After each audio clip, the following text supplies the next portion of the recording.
Muy buenas noches, queridos amigos del curso teórico de orientación mediúnica. Hoy nuestra clase 20, se llama la clase 20 el animismo en la práctica mediúnica, dirigido por nuestro hermano Álvaro Vélez Pareja de la ciudad de Cartagena, de la Sociedad Espiritista de Cartagena. También participamos activamente en los grupos FUSENDA, Fundación Centro de Estudios Espíritas Mies de Amor de Barranquilla, toda la Sociedad Espiritista de Cartagena, los Sembradores del Camino de Bogotá y CESMAR, la Sociedad Espiritista de Santa Marta. Más amigos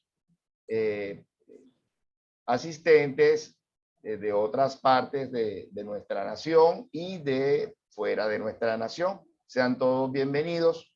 Como toda reunión espírita, vamos a iniciar con una oración. Así que les pido que me acompañen de pensamiento y de emoción, de sentimiento, para elevar a ese plano espiritual superior su acompañamiento, su bendición, su sustento vibracional para esta tarea, especialmente para nuestro expositor, que su verbo sea fluido, que pueda desenvolver el tema de la mejor manera, y para nosotros, que somos su auditorio, también poder colaborarle mental y emocionalmente, y que esta enseñanza de él sea como una semilla que pueda germinar en nuestros corazones, en nuestra mente, y dar excelentes frutos, frutos del alma, frutos del espíritu. Muchas gracias y que así sea. Nuevamente, Álvaro, bienvenido. Gracias por aceptar esta invitación y la palabra es tuya. Adelante. Gracias, buenas noches, saludos a todos. Continuamos hoy con el tema el animismo en la práctica mediúnica dentro de este curso que poco a poco se va aproximando a su culminación sobre el curso teórico de orientación mediúnica, y se habla mucho del animismo, muchas veces en sentido negativo, cuando se dice que el mensaje fue anímico, el trance fue anímico, ese medium es muy anímico. Y vamos a ver en qué consiste realmente, si siempre tiene un carácter negativo o si puede tener algo de utilidad dentro de la práctica mediúnica. Recordemos que los fenómenos anímicos son aquellos que proceden de la mente, del alma y del espíritu, del propio medium, y en ellos no hay un espíritu comunicante, que son los fenómenos mediúnicos. Ya en una de las clases anteriores vamos a recordar aquí brevemente cuáles son los fenómenos anímicos más reconocidos, porque el hecho del sueño, el dormir y los sueños son unos fenómenos anímicos. La telepatía, la transmisión de pensamiento de una persona a otra, sea encarnada o sea desencarnada. El sonambulismo anímico. ¿Por qué dice allí sonambulismo anímico? Porque también hay un sonambulismo de características mediúnicas. Es cuando un sensitivo en estado de sonambulismo puede ser utilizado o manejado, se puede decir, por un espíritu desencarnado para realizar un dibujo, un escrito, una cirugía o cualquier otra acción. La letargia y la catalepsia, que son 2 grados de adormecimiento en donde el espíritu de la propia persona que sufre este estado patológico de la letargia y la catalepsia, siendo la catalepsia parálisis parcial y la letargia parálisis completa, la persona es consciente, mas no logra mover su cuerpo porque se ha producido allí una desarticulación entre el espíritu y el cuerpo físico. Pero son estados no normales, son estados alterados de la conciencia y en cierta forma patológica y hasta expiatoria. El fenómeno del éxtasis, la bicorporeidad, la llamada doble vista, que ya este término no se usa, la transfiguración, la psicometría, el hecho de leer el pasado de los objetos y de las personas poniendo sus manos, ¿no? Y la persona va captando en su mente las imágenes relacionadas con ese objeto con esa persona o con aquel lugar en donde se encuentra. La telequinesis, que es el movimiento de objetos con la fuerza mental, aunque puede haber ayuda espiritual.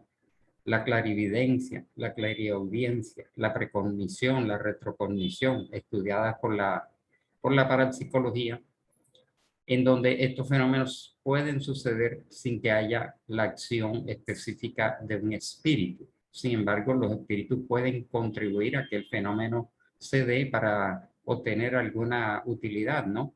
Algo productivo o alguna enseñanza. Y encontramos en el libro de los mediums de Allan Kardec, capítulo 19, el papel del medium en las comunicaciones, y vamos a recordar que Kardec preguntó a los espíritus: ¿las comunicaciones escritas o verbales pueden también provenir del mismo espíritu encarnado en el medium? La respuesta de los espíritus, que ya los espíritas la conocemos, es que el alma del medium puede comunicarse como la de cualquier otro. Si goza de cierto grado de libertad, recobra sus cualidades de espíritus.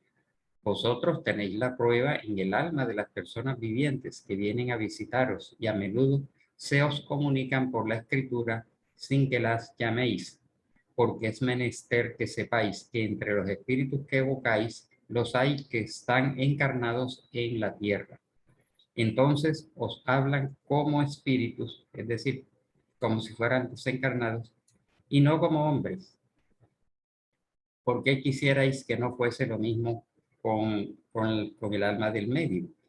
Aquí hay que hacer una salvedad, porque estamos entendiendo que el espíritu de una persona encarnada puede comunicarse en una reunión mediúnica, pero para que esto se dé, se deben dar varias condiciones. Tampoco es un fenómeno que ande sucediendo muy comúnmente, ¿no? Es un fenómeno muy excepcional, ¿no? Muy contado en los casos.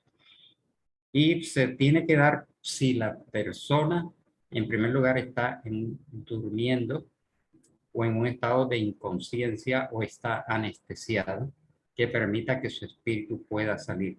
Segundo, que haya el visto bueno del espíritu guía o los protectores de esa persona para trasladarlo hasta el sitio en donde se está realizando la reunión mediúnica. Y tercero, que haya un acople entre el espíritu de ese encarnado y el medium que está disponible en ese momento en otro lugar. Entonces, son varios factores que deben concurrir para que un espíritu pudiera, de un encarnado, pueda comunicarse en una reunión mediúnica. Pero repito, es un fenómeno que no es frecuente y no pasa sucediendo.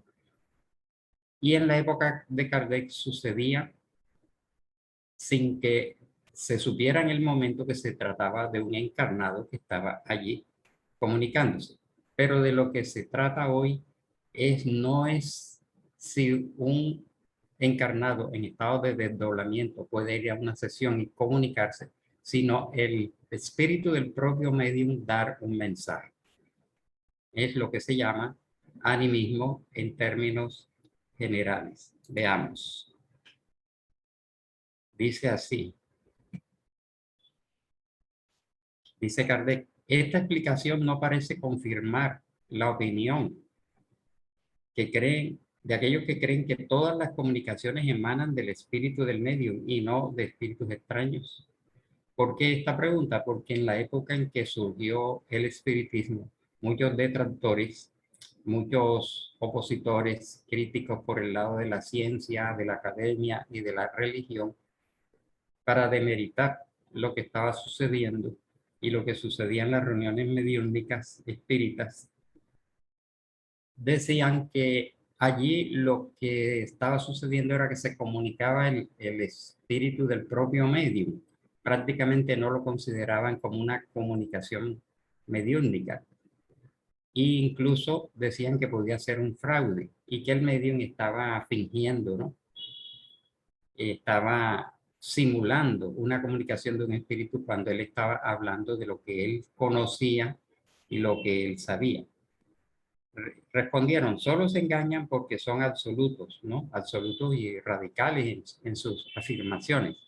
Pues es cierto que el espíritu del medium puede obrar por sí mismo, pero esta no es una razón para que otros no obren igualmente por su intermedio. Es decir, que si se comunica o se manifiesta el espíritu del medium, ¿por qué no habría de comunicarse un espíritu diferente a él?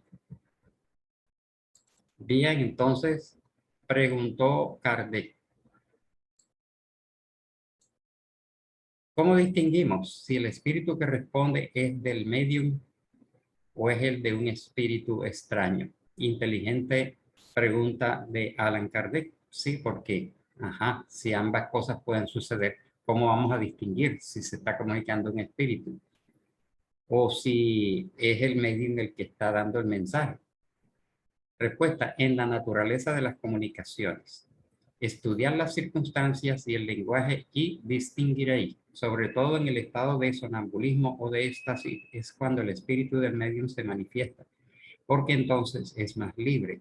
Pero en el estado normal es más difícil que esto suceda, porque en un trance, ya sea mediúnico o ya sea anímico, que es un estado alterado de la conciencia, un estado alterado de la sensibilidad y de la motricidad, puede facilitar que sea el espíritu del medium el que dé el mensaje en estado de sonambulismo o de éxtasis. El éxtasis es un estado más avanzado de emancipación del alma, más que el simple desdoblamiento, porque en el caso del éxtasis, el espíritu de la persona es llevado a regiones elevadas y él queda deslumbrado y narra lo que está viendo con mucha exaltación. Pero normalmente esto no sucede en un estado de normalidad, ¿no? Por parte del medio. Por lo demás, hay respuestas que es imposible atribuirle.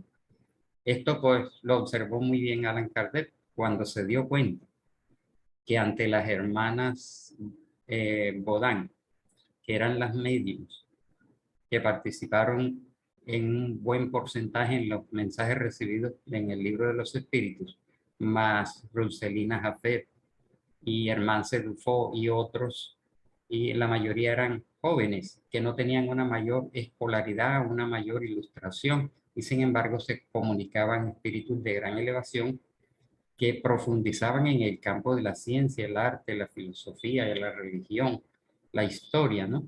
Entonces eso excedía la capacidad normal de, ante todo, las hermanas Baudin, que eran adolescentes. Observación: cuando una persona nos habla, distinguimos fácilmente lo que es suyo o lo que solo es su eco. Lo mismo sucede con los medios. Es porque, primero, que hay que insistir en que es necesario analizar las comunicaciones, el lenguaje, la entonación, los modismos, los giros, el sentido, la intención, el contenido. Y como con los directores de reuniones mediúnicas deben conocer a sus medium porque han estado con ellos durante muchos años en el periodo de preparación, por supuesto, esta persona puede distinguir, la que dirige las reuniones, cuando un contenido se sale de las capacidades de ese medio, porque lo conoce bien, sabe su grado de ilustración, sus condiciones emocionales, psicológicas, intelectivas. Y eso puede dar una pauta para entender, además de que en una reunión mediúnica puede tenerse la contribución de los medios videntes que pueden corroborar si hay un espíritu comunicándose o si no lo hay. Preguntó Kardec, puesto que el espíritu del medium ha podido adquirir en las existencias anteriores conocimientos que ha olvidado bajo su cubierta corporal, pero de los que puede acordarse como espíritu, no puede sacar de su propio fondo las ideas que parecen extralimitar el alcance de su instrucción. Le respondieron lógicamente. Esto sucede muchas veces en el estado de sonambulismo o de éxtasis, pero lo repito, hay circunstancias que no permiten la duda. Estudiar mucho tiempo y meditar.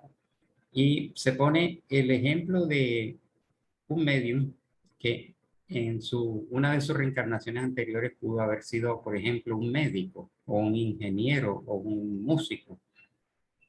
Esos conocimientos y esas capacidades y habilidades no se pierden, quedan guardadas temporalmente en la psiquis del espíritu.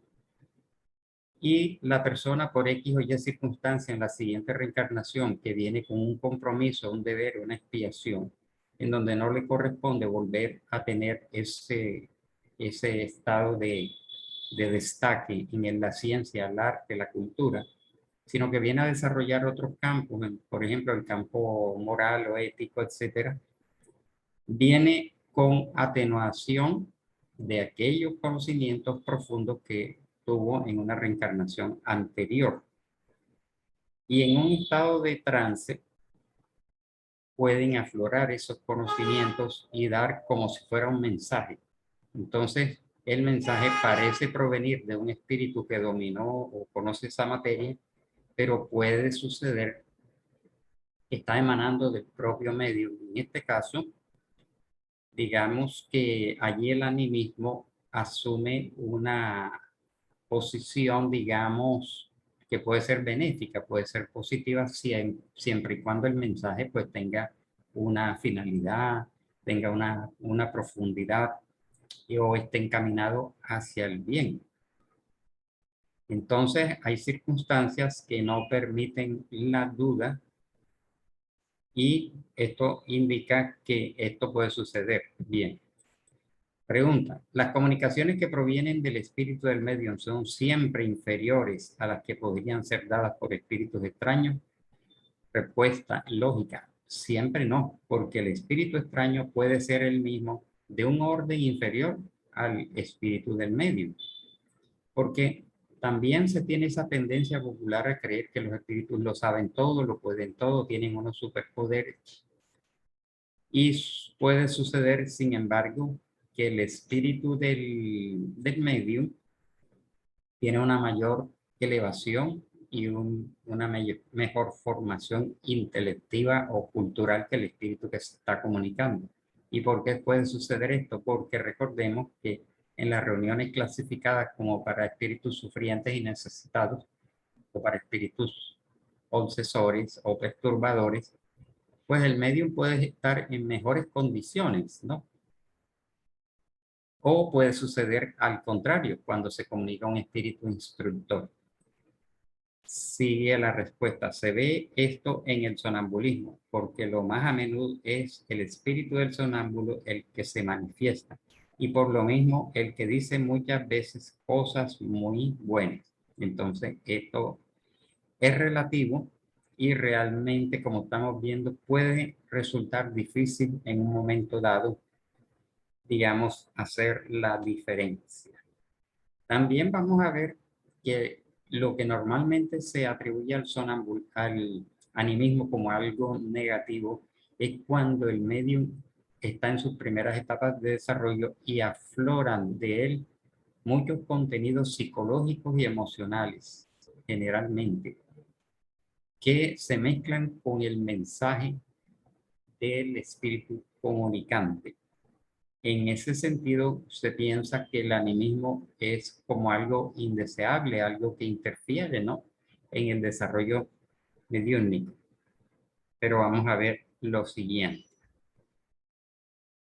Parece resultar de estas explicaciones que el espíritu del medium nunca está completamente pasivo.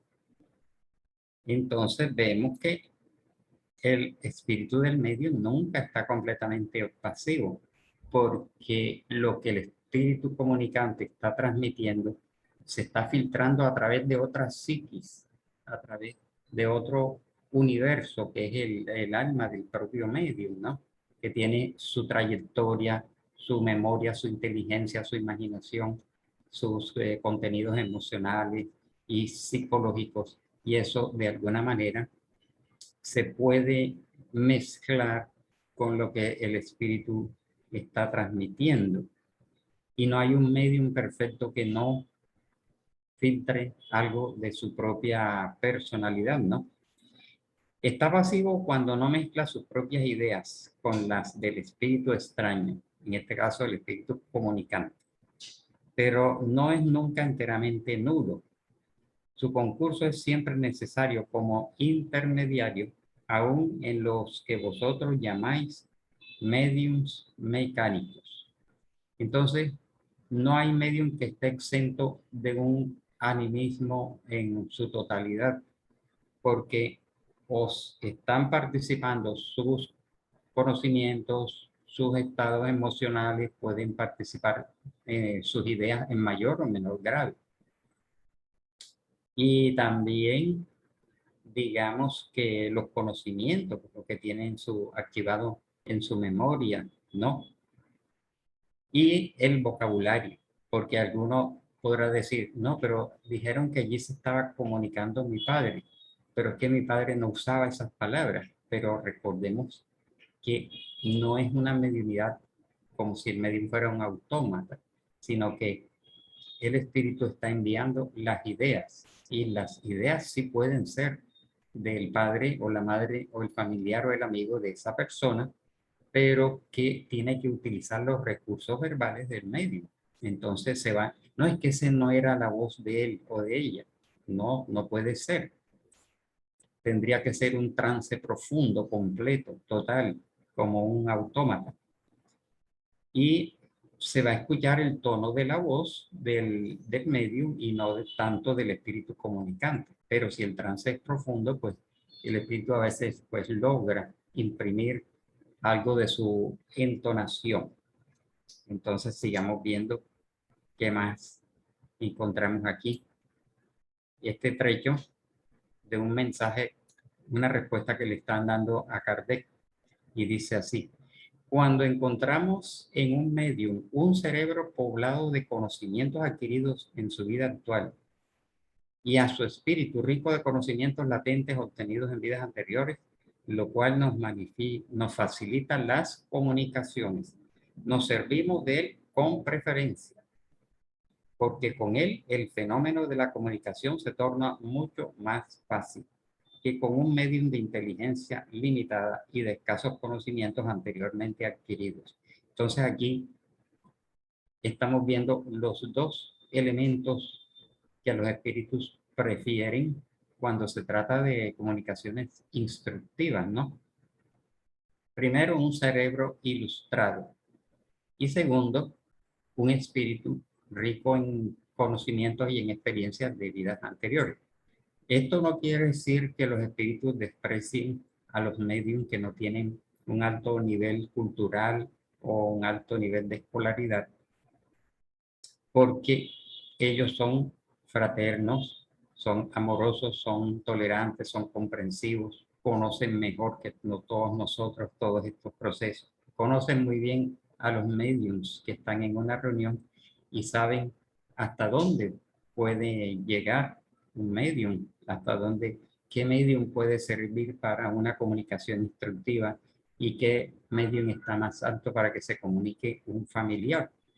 Y si no hay un medium de mucha cultura disponible, entonces los espíritus comprenden esa situación, la conocen de antemano y utilizan el material que tienen, y el mensaje, como vimos también en otra de las clases, puede sufrir una limitación, ¿no? En cuanto a la riqueza verbal, el mensaje se hace un poco más corto, pero las ideas siguen estando allí, la idea principal que el espíritu desea transmitir. Pero si por el contrario su cerebro está ilustrado y trae conocimientos de vidas anteriores y falta un tercer elemento, la moral del medium, entonces van a ser mejores instrumentos para las comunicaciones.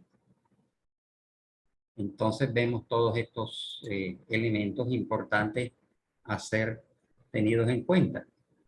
Bueno, tomamos material de otros autores. Por ejemplo, el libro Mediunidad de Edgar Armond, espírita brasileño ya desencarnado. El libro Mediunidad, capítulo 11, el tema de la incorporación en la forma consciente, mediunidad consciente. Y dice, es muy común culpar de mistificación a una comunicación cualquiera porque el medium empleó palabras suyas. Entonces dicen, no, pero es que allí era él el que estaba hablando porque usó palabras suyas, términos que constantemente usa y a veces en forma sistemática e invariable. Sigue diciendo el autor, mas ya dijimos que las palabras, el modo de coordinarlas, el estilo, etcétera, deben ser propios. Nada hay de qué extrañarse en este caso, porque cualquiera de nosotros también acostumbra a hablar de un cierto modo, repetir ciertas palabras o frases y hacer ciertos gestos. Esto lo podemos observar incluso en los libros psicografiados por Francisco Cándido Javier y por Divaldo Pereira Franco, y mensajes dictados, por ejemplo, por el espíritu de Juana de Ángelis, en donde vemos el vocabulario acostumbrado de Juana de Ángelis, ¿no? Y se repite el estilo, la forma de coordinar las palabras, otros modismos, giros idiomáticos, los vemos repetirse a lo largo de los distintos libros de un mismo espíritu, pero las ideas van cambiando de acuerdo al tema, ¿no? Y ya ofrece una garantía. Entonces, esto no significa que haya un animismo, sino que está participando la riqueza verbal del medium, que en el momento se presta como instrumento. Sigue diciendo, ahí está la portada de este libro, la represión del animismo dificultará grandemente las tareas mediúnicas y por lo cual no debe ser hecha la represión. Porque algunos dicen, no, pero es que ese medium es muy anímico. Entonces o lo marginan o lo señalan y entonces dicen que debe descartarse que haya animismo, etc. Los guías no se preocupan de eliminar el animismo de sus medios. Lo que importa es que estos progresen espiritualmente. ¿Cómo superar el animismo que se da en las primeras etapas del desarrollo mediúnico? Hay varios factores, vamos a mencionar algunos, o los principales.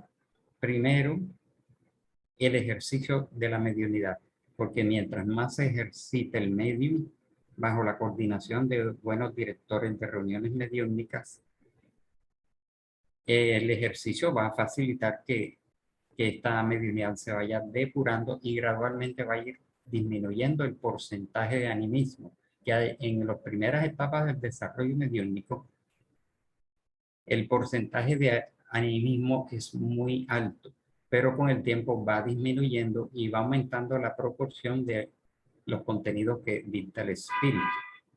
Y en los medios que ya tienen mucha trayectoria, mucha experiencia, el porcentaje de animismo es muy bajo y el porcentaje de intervención y de comunicación del espíritu es muy alto.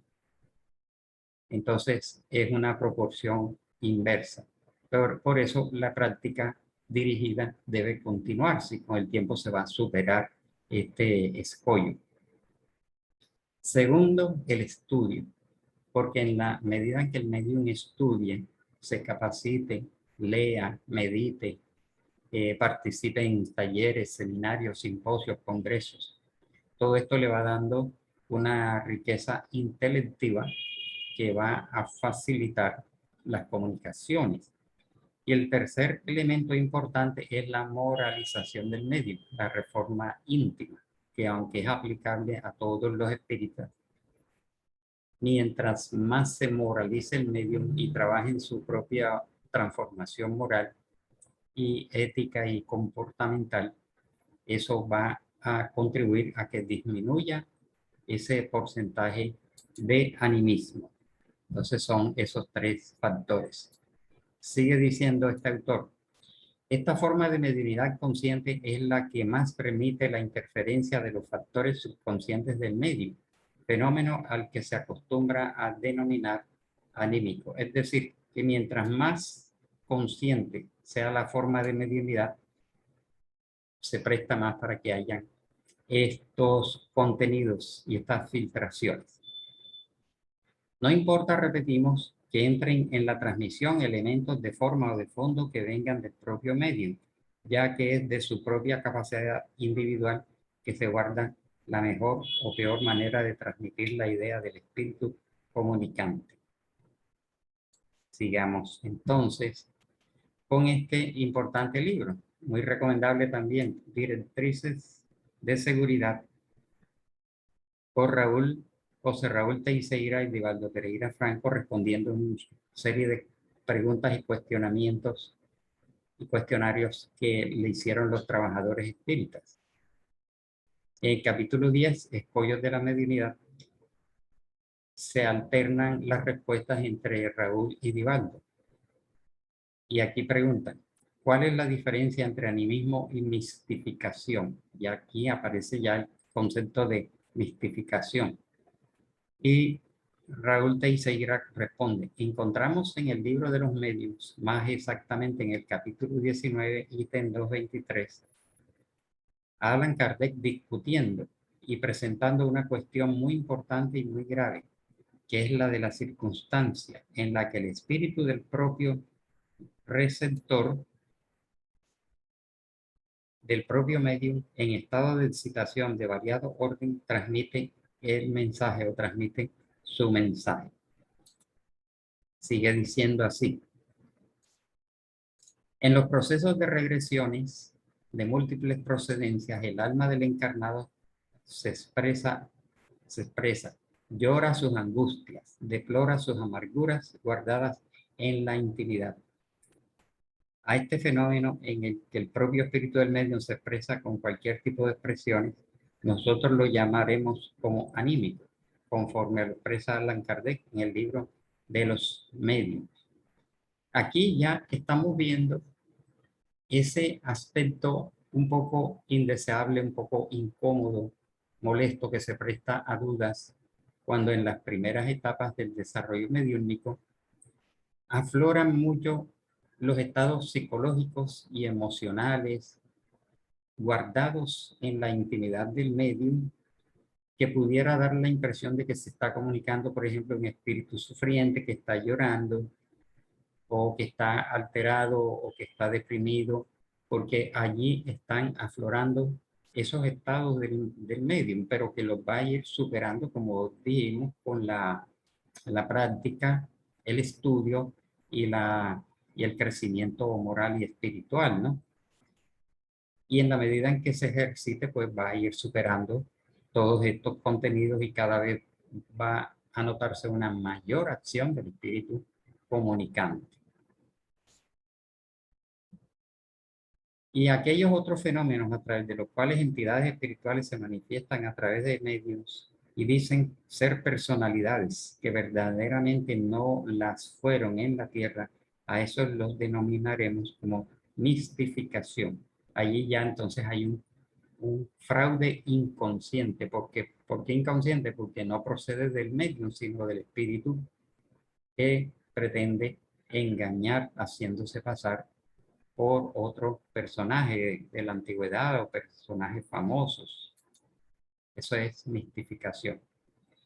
Tenemos además otro tipo de mistificación, que es la mistificación del individuo, del medium, entre comillas, cuando por diversos motivos, no siendo portador de facultades mediúnicas, o por lo menos no teniendo la posibilidad de comunicar, de permitir la comunicación de tal o cual espíritu, él la forja, teniendo para ello los más extraños intereses. Encontramos ahí la mistificación por parte del presunto medium, aquellas personas que fingen ser medium porque tienen un interés comercial de explotación y tienen la astucia y la habilidad de fingir un mensaje, porque en el fondo la gente en sentido popular tienen la idea de que los espíritus sí se pueden comunicar, hasta el punto de que fingen que hay un espíritu comunicándose. Allá hay un fraude intencional y consciente de la persona que no es medium, pero quiere devengar un dinero y finge pues someterse a estas consultas. Y si acaso fuera medium, pero explota la mediunidad, entonces ya eso no se puede denominar espiritismo o mediunidad espírita, sino mediumismo y en cierta forma un charlatanismo. Todos estos factores es importante tenerlo en cuenta y vemos que finalmente concluye la respuesta de José Raúl Teixeira. Dice, luego, cuando se comienza a defraudar, a mistificar por cualquier interés, en el inicio es el propio individuo con su mente enferma, pero a partir de allí pasa a enredarse con entidades mistificadoras, sometido entonces a la influencia espiritual. Al principio la criatura es mistificadora sin ser propiamente medium. Vemos así entonces estos distintos aspectos del llamado animismo. ¿Cuándo puede ser positivo? Cuando el medium está trayendo contenidos edificantes de una reencarnación anterior, y es negativo en las primeras etapas del desarrollo mediúnico cuando hay unos aportes más que todo de carácter emocional, psicológico del medium, pero que ya vimos que se puede ir, digamos, superando con el ejercicio, el estudio y la moralización. Entonces, quedamos disponibles para el diálogo. Bien, Consuelo Gómez tiene la mano alzada, pero desde que inició la clase, entonces no sé si es equivocación o de verdad quiera participar, Consuelo.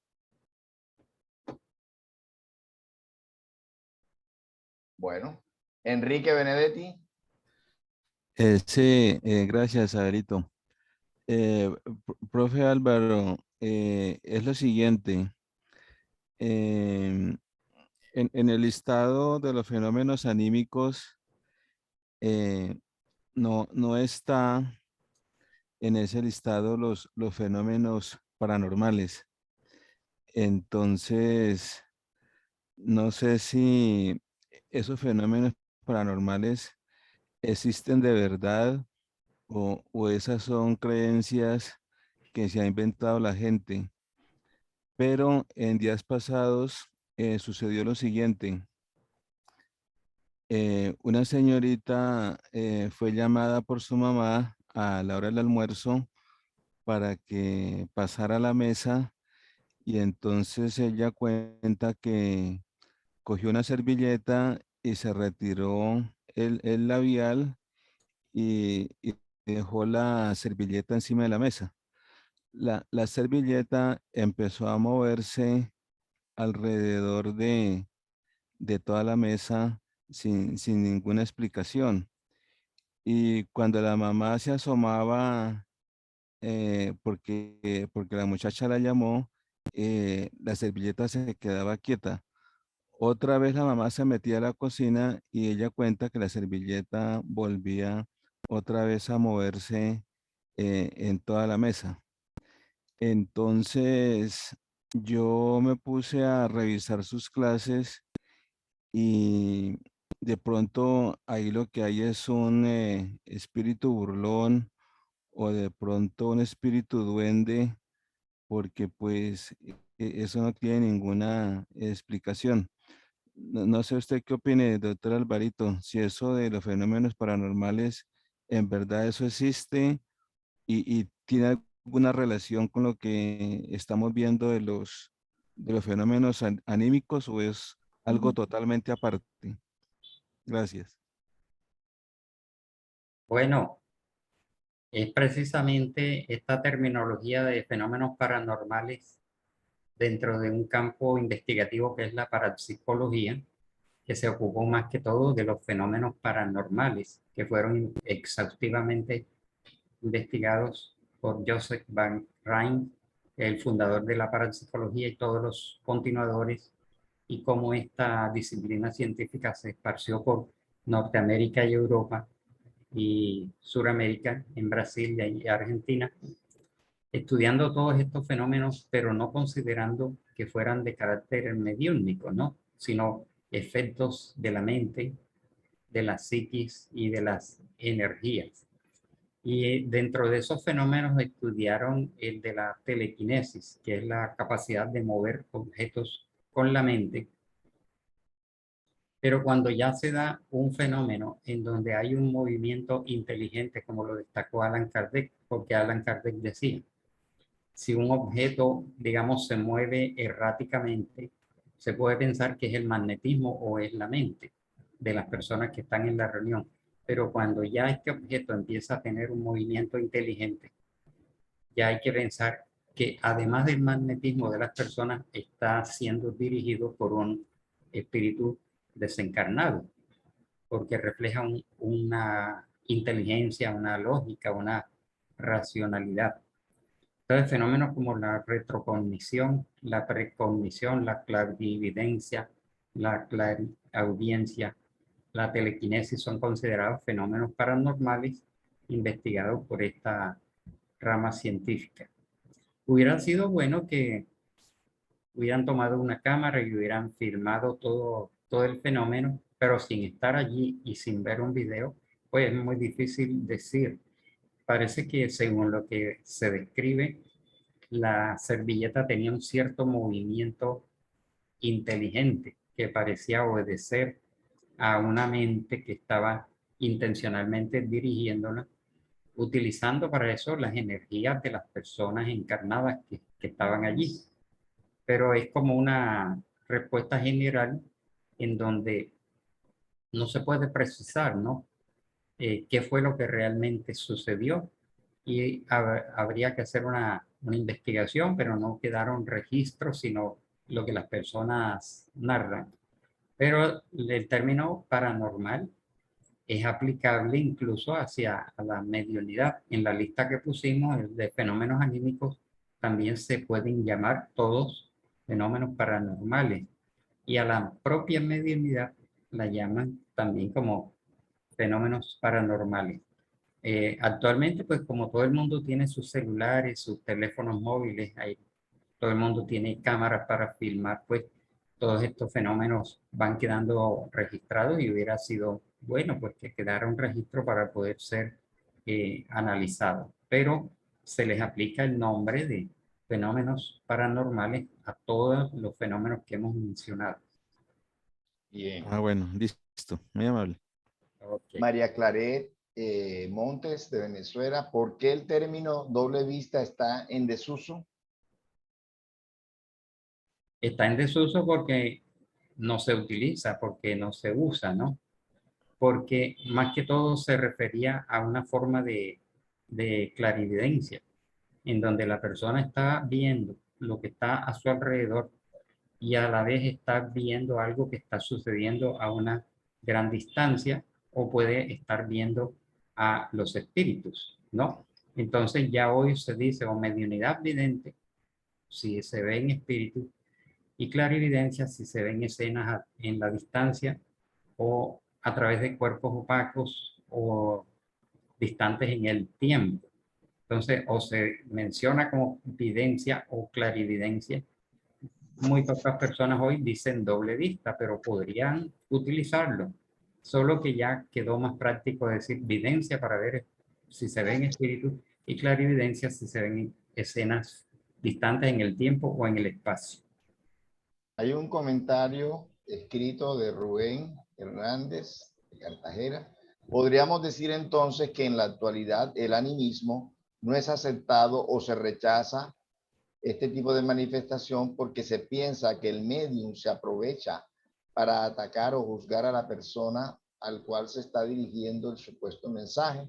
Entonces, en el futuro, cuando la condición moral del medium esté más desarrollado o sea confiado, sí se aceptarán este tipo de manifestación mediúnica. Bueno, pero si es animismo, no es mediúnica.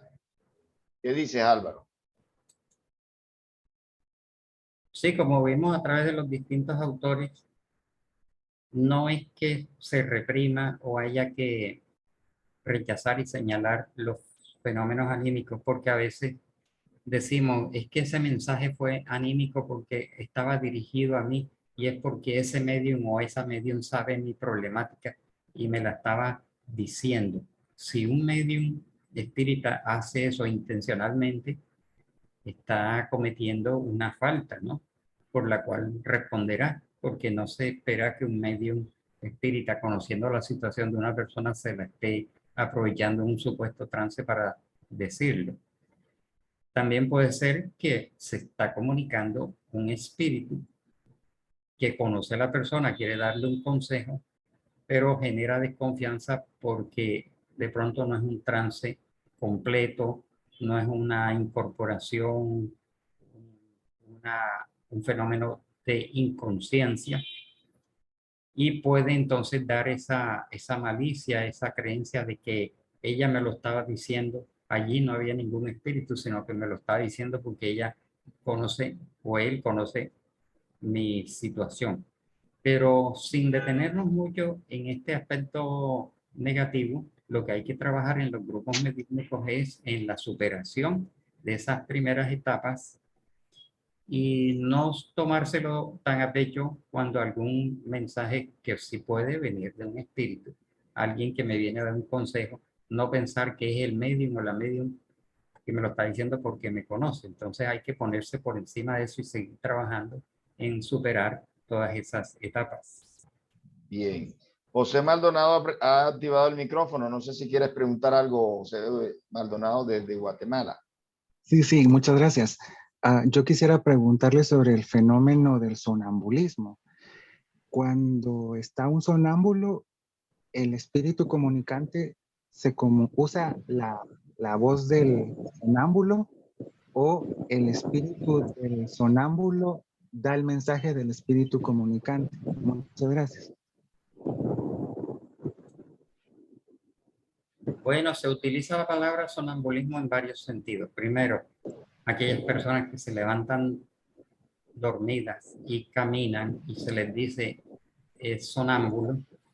En ese caso es el espíritu de la persona que está viendo, no a través de los ojos físicos, sino de los ojos espirituales, está viendo el camino, y es por esto que normalmente los sonámbulos pueden caminar por sitios un tanto riesgosos o retornar después de un recorrido a sus casas y a su cama sin mayores tropiezos, porque es el alma que está parcialmente desligada y está observando y conduciendo su propio cuerpo como si fuera un espíritu que está manifestándose, un espíritu ajeno, ¿no? Pero en este caso es el alma de la propia persona que está, digamos, manejando todo este proceso. Hay otra forma de sonambulismo y que era estudiada en la época en que Allan Kardec todavía no era Allan Kardec ni había surgido la doctrina espírita, era el sonambulismo y la magnetización, porque habían unas personas magnetizadoras o que practicaban la hipnosis e inducían a las personas a un estado de trance inconsciente, les daban ciertas órdenes, así como sucede todavía, y la persona la cumplía al pie de la letra. Pero este tipo de sonambulismo, como podemos ver, es provocado, porque el otro, el de la persona que se levanta dormida, es espontáneo. No hay nadie que lo esté hipnotizando, nadie que lo esté conduciendo, ¿no?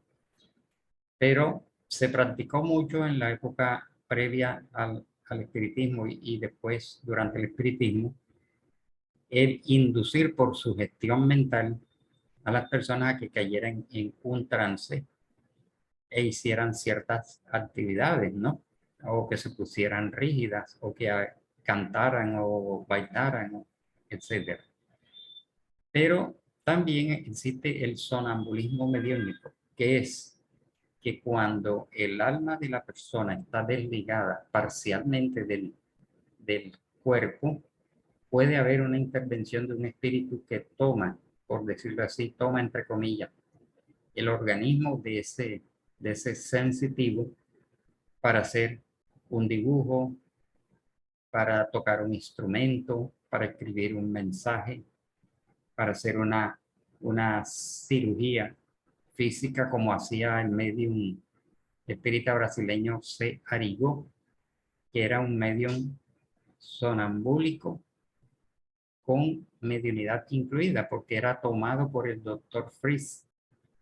Y él caía en un estado de inconsciencia y el doctor Fries tomaba su cuerpo y otros mediums, los famosos curanderos filipinos, en donde habían espíritus que tomaban dominio del cuerpo del medium y realizaban cirugías físicas, ¿no? Utilizando bisturí, utilizando cuchillos, etcétera.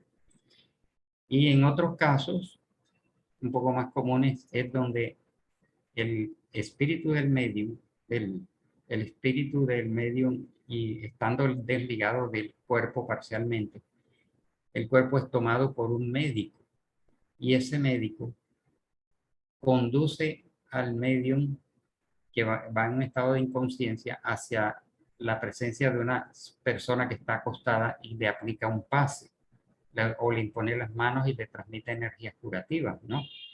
Y pueden, como dicen, realizar unas cirugías periespirituales sin utilizar instrumentos. Entonces vemos que hay por lo menos 3 tipos de sonambulismo: el sonambulismo natural, el sonambulismo provocado, que es anímico, y el sonambulismo mediúnico, en donde, además de un fenómeno sonambúlico, en donde hay un desligamiento, hay una toma de un espíritu de ese cuerpo para realizar un determinado fenómeno o una determinada acción. Bien. Veracruz Espitia activó el micrófono. No sé si Vera quería decir algo. O se le activó solito. Bueno. Tenemos una pregunta acá escrita de... Sí, voy a... Así, adelante, Vera. Sí, era para pedirle a Álvaro que ampliara sobre el concepto de precognición.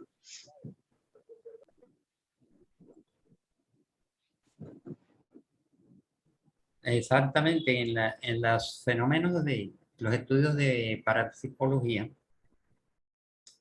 recordemos que uno de los auxiliares que formaban el equipo de investigadores de Joseph Van Rijn, había un señor apellido Zener que diseñó 5 tipos de cartas y se sentaban los experimentadores con unos individuos supuestamente clarividentes y empezaban a manipular las cartas manualmente, que tenían distintas figuras, con la intención de que la persona lo adivinara. Y con el tiempo ya no usaban a una persona que barajara esas cartas y para que el sensitivo fuera diciendo cuál carta sigue, sino que ya esto era en una máquina automática. Y se dieron cuenta por estadística que el verdadero sensitivo conocía previamente cuál era la carta que venía. Entonces era la precognición, y la parapsicología declaró de que la precognición existía porque había sido comprobada estadísticamente. Ese era unos ejercicios, digamos, básicos, ¿no? Bastante elementales, pero por lo menos servía para que la persona demostrara que sí podía predecir, conocer anticipadamente. Pero hay otros clarividentes que conocen anticipadamente un fenómeno, lo presienten, lo sueñan. Entonces, en cierta forma existen los sueños premonitorios. Una persona que sueña claramente algo que va a suceder. Recuerdo muy vagamente el caso de alguien que estos sensitivos eran utilizados incluso por las centrales de inteligencia para buscar personas extraviadas, cosas ocultas, etcétera, descubrir crímenes. Y se dio un caso de una persona que describía un puente que cruzaba un río en una cierta localidad y describió el puente con lujo de detalles, pero la gente decía, esto es un fraude porque ese puente no existe.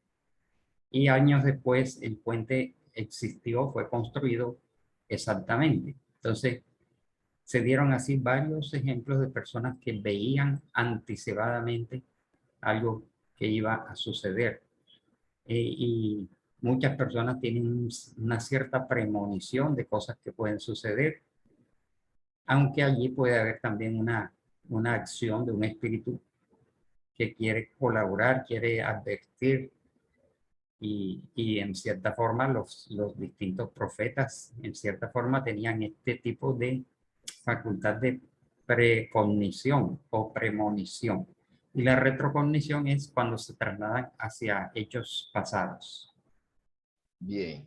Aquí Nubia Bernal nos pregunta que el mensaje mediúnico no es 100% del espíritu comunicante, que ella entendió que el mensaje mediúnico no es 100% del espíritu comunicante y que el 5% es del medio. ¿Ese 5% es animismo o ese 5% qué nombre recibe? Bueno, decir el 5% es como una aproximación, ¿no? Porque es muy difícil decir un porcentaje exacto, ¿no? Pero podríamos decir que sí, que un 3, un 5, un 4, etcétera, para indicar que en los mensajes mediúnicos siempre hay algo, aunque sea mínimo, una filtración del propio medium, pero que no contradice, no interfiere. Digamos, un mensaje recibido por Francisco Cándido Javier, dictado por el espíritu Emmanuel o por el espíritu André Luis, ¿no? Y nosotros leemos las descripciones y si pudo haber alguna pequeñita filtración de Chico Javier en alguna palabra, alguna expresión, algún concepto, eso queda obviado ante la magnificencia de todo el mensaje o de todo el capítulo de un libro, ¿no? Queda allí oculto y no contradice, generalmente no contradice la idea central, ¿no? Porque allí sí sería preocupante que si un espíritu dicta todo un capítulo de un libro, pero hay una frasecita que contradice todo lo demás, eso se nota e incluso los editores pueden suprimirla porque todos esos mensajes psicografiados por Francisco Cándido Javier eran revisados también. Y podían, si encontraban algo, vamos a suponer que encontraban algo contradictorio, lo suprimían, pero si hubo pequeñas filtraciones, no contradecía todo el sentido de la onda que se estaba dando, ¿no? Es como la ola de un océano, que aunque haya una persona allí atravesada o una roca, pues la ola sigue en el mismo sentido, ¿no? Entonces, fueron cosas que no afectaban, pero como dijimos, en la medida en que el medio va desarrollándose, pues ese es el desarrollo mediúnico, se va perfeccionando, pues todo esto va quedando reducido a un pequeño porcentaje y no afecta la calidad del mensaje. ¿Hay tiempo para otra pregunta, Álvaro? La última. La última. El ex-Neis de Santa Marta. ¿Qué tan sano es que a los sonámbulos les coloquen una ponchera de agua para despertarlos? La consulta porque crecí con una familiar cercana que siempre caminaba por toda la casa y en ocasiones realizaba las actividades que hacía durante el día. De hecho, teníamos que ser muy vigilantes con ella, puesto que en una ocasión agarró un cuchillo como si fuera la llave para tratar de abrir la puerta en la madrugada. También en algunas ocasiones conversaba con ella pensando que estaba despierta, pero al percatarme de su mirada muy fija y diferente, detectaba que ella estaba sonámbula. Efectivamente, existen todas estas prácticas a veces un tanto fuertes y si se coloca una ponchera de agua al pie de la cama de un sonámbulo, allí lo que va a suceder es que apenas él meta los pies se va a despertar, pero no es recomendable porque recibe un impacto, una sacudida, porque está parcialmente desprendido. Es como cuando lo despiertan a uno bruscamente, uno no recobra todas sus capacidades enseguida, ¿no?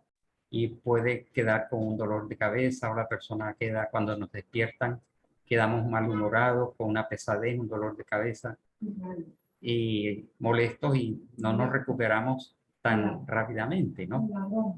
Entonces, normalmente se recomienda es tomarlo de la mano y hablarle amablemente, ¿no? Para conducirlo nuevamente a su cama. Y si sabemos que hay elementos peligrosos por allí cerca, como una persona que conocí que era sonámbula y cuando iba a abrir la puerta para salir a la calle, el sonido de la cerradura lo despertaba, ¿no? O la persona se extrañaba al día siguiente que veía que se había vestido durante la noche. Entonces, tratar de no recurrir a estos métodos fuertes y violentos, sino convincentes y suaves y amables para que retornen a su cama. Bueno, Bien, concluimos Elsa por... llama la atención sobre la mano alzada de Consuelo Gómez, pero ya ella desde el inicio de la reunión la tiene, así que No, creemos que es algo que se le chispoteó, no como dice. comentó. Así es. Entonces, Álvaro, bueno, te pedimos que cierres con la oración de despedida. Ok, anunciando la próxima clase que es organización y desarrollo de una reunión mediúnica. Bien, entonces vamos